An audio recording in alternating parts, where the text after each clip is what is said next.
بسم اللہ الرحمن الرحیم الحمدللہ رب العالمین وصلی اللہ علی محمد وآلہ الطاہرین ولعنۃ اللہ علی اعدائہم اجمعین۔ موضوع گفتگو مبطلات نماز، یعنی وہ چیزیں کہ جن کی وجہ سے نماز باطل ہو جاتی ہے۔ پہلی چیز کہ جس کے ذریعے سے نماز باطل ہو جاتی ہے وہ ہے کسی بھی ایسی شرط کا ختم ہو جانا کہ جو نماز میں ضروری ہے۔ مثال کے طور پہ دوران نماز یاد آئے کہ جو میں کپڑے پہنا ہوا ہوں وہ نجس ہیں، بس شرط تھی نماز کی کہ کپڑے پاک ہوں،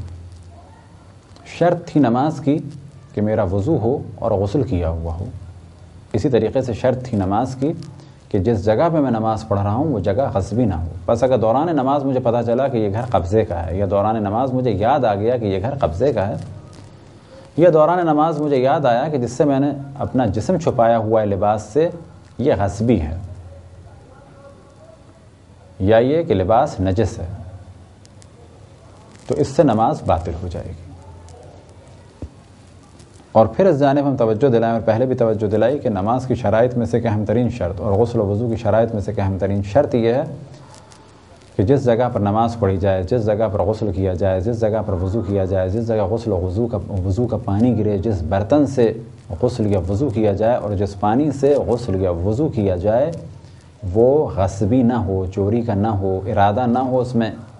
کہ میں اس کے پیسے نہیں دوں گا، وہ قبضے کا نہ ہو، وہ ایسا نہ ہو کہ باپ دادا کی میراث ہے لیکن یہ میراث صحیح تقسیم نہیں ہوئی، ایسا نہ ہو کہ میراث میں سے بہنوں کا حق مارا گیا ہو اور یہ برتن یا یہ جگہ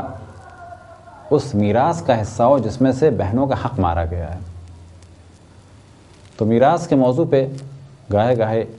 توجہ دلاتے رہیں گے، تو جیسے ہی پتہ چلے گا کہ ایک شرط کم ہے تو نماز باطل ہو جائے گی، اور اس کے بعد شرائط کے ساتھ نماز پڑھنا پڑے گی۔